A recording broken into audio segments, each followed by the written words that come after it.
하나님 말씀 열왕기하 5장 1절에서 8절까지의 말씀입니다. 열왕기하 5장 1절에서 8절입니다.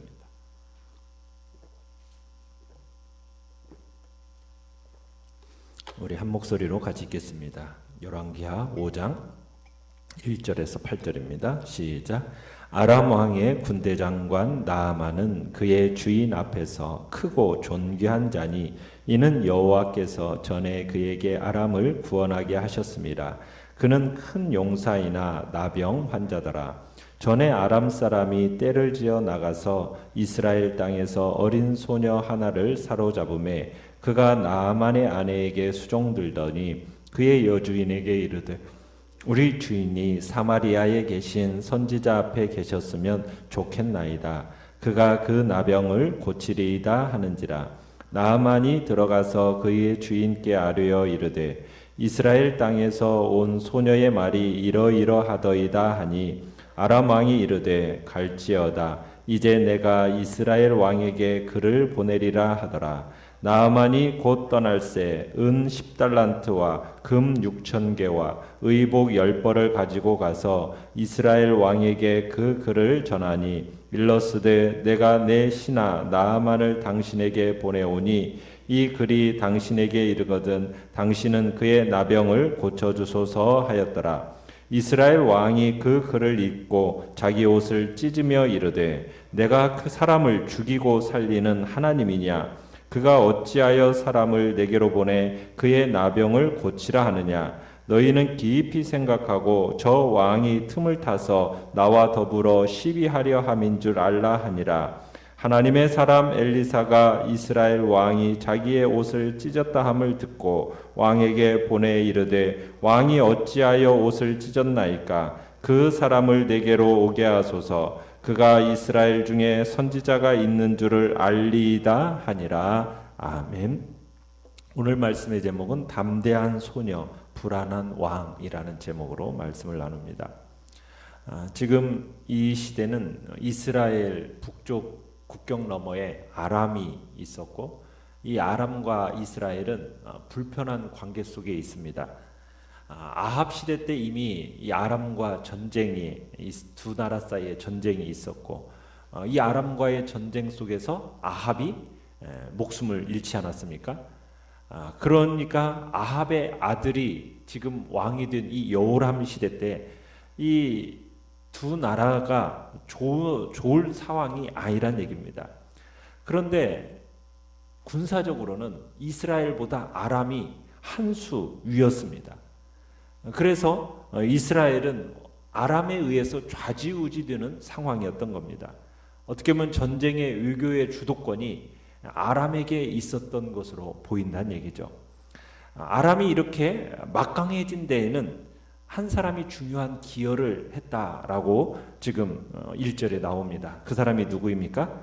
나아만입니다. 그러니까 하나님께서 여호와께서 이 나아만 장군을 통해서 아람에게 구원을 베푸셨다고 기록을 합니다. 나아만이 이때 여호와를 알 리는 없었겠죠. 그러나 여호와 하나님은 이 나아만을 알고 계셨고 하나님께서 이 나아만을 축복하셨다라는 겁니다. 그러니까 여호와 하나님은 이스라엘만을 통치하시는 분이 아니라 온 세상을 통치하시는 분이라는 것을 다시 한번 우리가 확인할 수 있습니다. 그러니까 하나님은 나아만이 엘리사를 찾기 전부터 이미 그의 삶에 개입하셔서 여러 정황을 주관하고 계셨다라는 것을 우리가 볼 수 있는 겁니다. 자, 내용관찰 문제 1번을 보시면 자, 나아만은 어떤 사람이었습니까? 나아만에 대해서 크고 존귀한 자요 큰 용사였다라고 얘기를 합니다. 그러니까 매우 유능한 장관이며 또 아람 왕의 총애를 받던 사람이고 많은 사람이 그를 존경했습니다. 그런데 한 가지 문제가 있죠. 그는 무슨 환자라고요? 나병 환자입니다. 문둥병을 앓고 있었다는 얘기입니다. 자, 그런데 2절에 보시면은 나아만의 집에 이전에 군대를 일으켜서 이스라엘의 원정을 갔다가 노예로 잡아온 어린 한 소녀가 있었습니다. 이 소녀는 나반의 집에서 이제 집안일을 하는데 이 집안일을 하면서 당연히 이 주인의 나아만의 옷을 빨게 되었을 겁니다.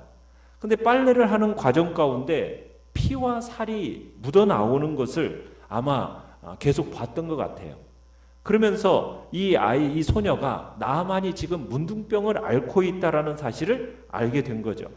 그래서 이 소녀가 그의 안주인 이제 나아만의 아내를 찾아가서 사마리아에는 나아만의 이 문둥병을 고칠 수 있는 선지자가 있다라는 이야기를 해줍니다.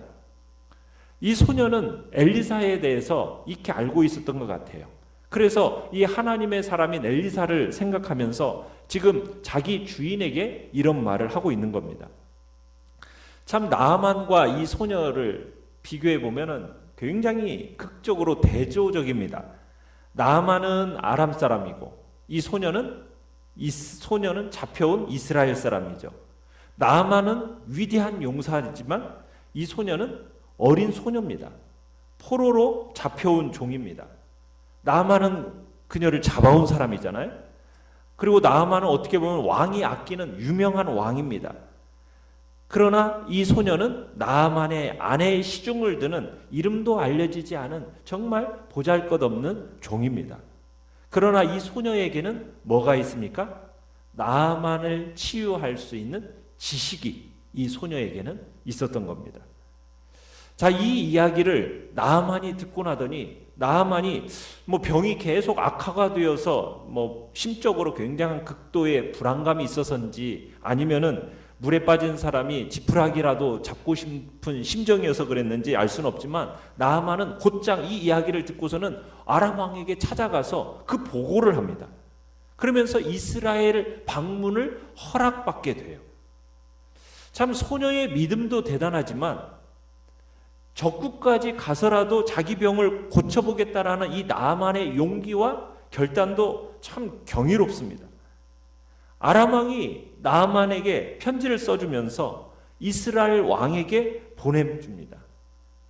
그리고 이스라엘 왕의 반응을 보면은 이스라엘은 이때 아람의 속국이 아니면 유교적으로 상당히 억눌려 있었다라는 것을 우리가 보게 되는 거죠. 자, 내용 관찰 문제 2번을 보시면은 나아만이 나병을 고침받기 위해 이스라엘로 떠날 때 가져간 두 가지는 무엇입니까?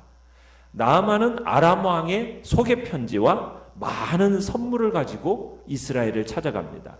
자, 그 선물은 어떤 선물들을 가져갑니까? 은 10달란트, 금 6,000개, 의복 10벌을 가져가죠. 여러분 여기서 은 10달란트와 금 6,000개라는 것은요 상상을 초월하는 금액입니다. 은 10달란트로 얘기하면 최소 300kg에서 600kg으로 달하는 무게입니다. 거기다가 금 6,000개도 거의 70kg 정도의 금입니다. 여러분 이 정도라면요 상상도 할 수 없는, 지금도 상상할 수 없는 거액이지 않습니까? 그 정도의 당시에도 상상할 수 없는 그런 거액과 금, 은을 지금 가지고 엘리사에게 방문하고 있는 겁니다. 왜요? 엄청난 값을 치르고서라도 지금 이 나병으로부터 벗어나고 싶은 겁니다. 문둥병을 완치받고 싶은 그런 마음.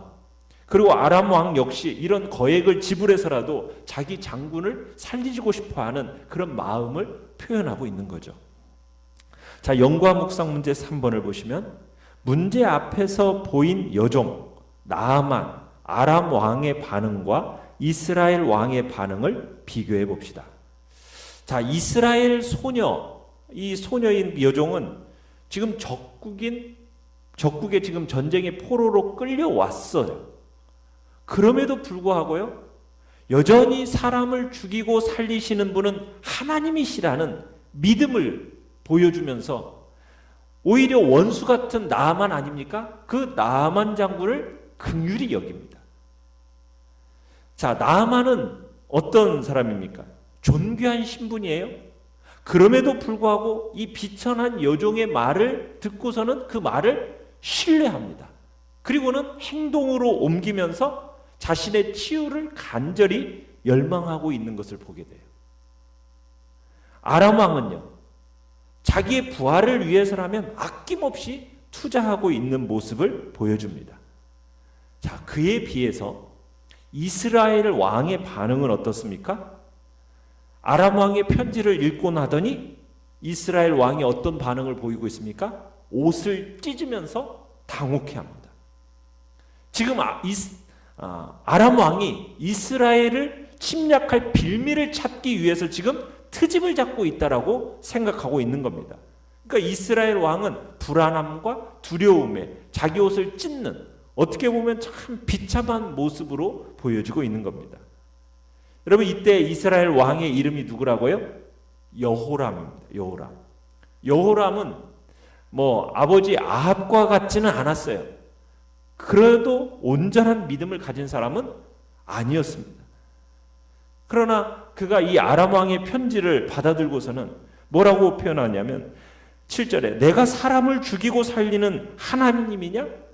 그가 어찌하여 사람을 내게로 보내 그의 나병을 고치라 하느냐 하면서 막 분노하고 막 그러는 거예요. 여호람은 자기가 다스리는 이스라엘에 거하시는 여호와 하나님에 대한 인식이 없습니다. 엘리사, 하나님의 사람 엘리사를 의식할 만한 믿음이 없었다는 얘기입니다. 그러니까 여호와와 엘리사를 딱 배제하고 나면 배제하고 그 편지를 딱 읽고 나면 어때요? 이 편지는 지금 꼬투리 잡아가지고 우리를 공격하겠다라는 그런 수단으로밖에 보이지 않는 겁니다. 그러면 여호람은 엘리사를 알았을까요? 몰랐을까요? 엘리사는 이전에 여호사밧과 에돔 왕과 함께 모압을 공격하러 간 적이 있었잖아요. 그때 엘리사를 봤습니까? 안 봤습니까? 엘리사 분명히 봤어요. 그의 능력을 직접 목격했습니다.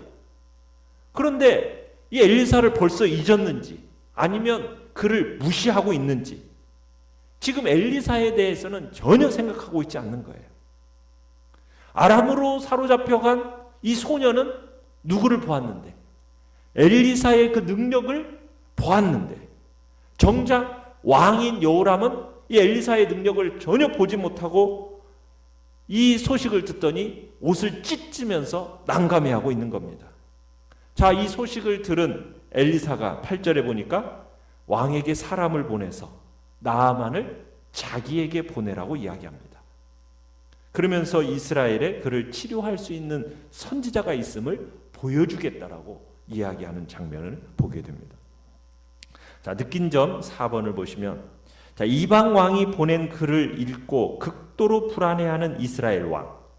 이방 땅에 포로로 끌려와서도 신앙을 잃지 않고 도리어 주인에게 전하는 이스라엘 소녀의 모습에서 무엇을 느낍니까? 여러분, 이 이름 모를 소녀의 믿음이 참 대단하다는 생각을 우리는 하게 됩니다. 어떻게 생각하면 지금 이 소녀는 자기가 섬기던 여호와 하나님이 자신을 보호해주지 않으셨기 때문에 지금 이 아람까지 잡혀왔다라고 생각할 수 있지 않겠습니까? 그러면 하나님에 대해서 어떤 반응을 보일 수 있어요? 원망하거나 내가 이 하나님 믿어서 뭐 하겠어라고 신앙을 버릴 수도 있지 않겠습니까? 그런데 이 소녀는 타국인 아람에까지 와서 여호와 하나님과 그의 종 엘리사의 능력을 찬양하는 것을 보면 정말 참으로 좋은 믿음을 소유했던 소녀였다라는 것을 우리가 보게 된다는 얘기입니다. 우리는 어떻게 보면은 우리의 삶에 있어서 하나님의 손길이 우리의 의지를 꺾어버리거나 아니면 하나님의 손길이 우리를 전혀 내가 예상치 못하는, 내가 좋아하지 않는 어떤 상황 가운데로 딱 인도하면 우리는 어떤 반응과 어떤 행동을 보입니까? 우리는 하나님을 향하여 내 안에서 솟아오른 어떤 저항심과 환경에 대한 불평으로 가득 차 있는 때가 우리 안에 얼마나 많습니까? 그런데 그래서 우리는 참으로 우리와 접촉하는 사람에게 복의 근원으로서 참으로 우리가 사람을 대하기보다는 그 사람들에게 오히려 하나님을 향한 걸려 넘어지는 돌로서 우리가 반응하기가 일쑤라는 얘기입니다. 그런데 이 소녀야말로 전혀 마음에 맞지도 않고 정말 환경이 너무나도 험난한 상황인데도 불구하고 이 소녀는 하나님을 원망하지 않습니다.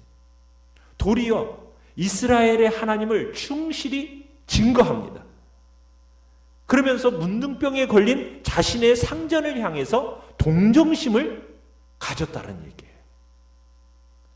어떻게 보면은 약탈자의 집에 갇혀서 아무런 힘도 없는 이 계집종보다 여러분 더 공경에 우리가 처한 경우가 있겠습니까?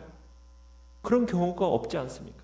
그런데 이 소녀는 그런 것에 전혀 구애받지 않고 그런 상황 속에서 오히려 기회를 이용해서 살아계신 하나님을 전하고 그의 하나님의 종의 능력을 전달하는 통로로서 자신을 사용하고 있다는 얘기입니다.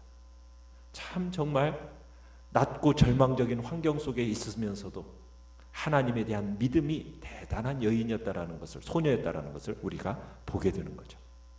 그에 비해서 이스라엘의 왕인 여호람 왕좌에 앉아 있습니다. 그런데 그 마음에는 하나님에 대한, 하나님의 종에 대한 생각이 없어요. 전혀 없어요.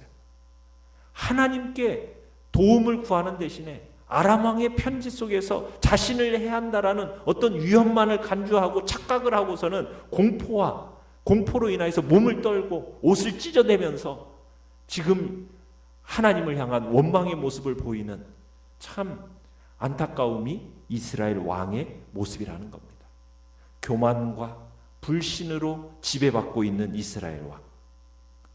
우리는 환경에 의해서 참으로 지배받지 않는 불신적인 행동 우리 안에 없었고, 정말 이 포로로 잡혀왔던 소녀처럼 우리는 어떠한 모습으로 이 땅을 살아가야 될지 다시 한번 주님 앞에서 돌아보게 되는 것입니다. 결단과 적용 5번을 보시면, 내가 다른 사람의 말에 버럭 화를 내고 과민 반응을 보이는 것은 하나님을 신뢰하지 않기 때문이 아닙니까? 주위의 개인적인 연약함이나 아픔으로 힘들어하는 사람을 어떻게 도울 수 있을까요? 주님 앞에서 또 말씀을 생각하면서 돌아보시기 바랍니다. 자, 오늘의 기도 같이 읽겠습니다. 시작. 제가 처한 환경이 어떠하든 흔들리지 않는 믿음으로 주님을 의지하고 또 전하게 하소서. 아멘.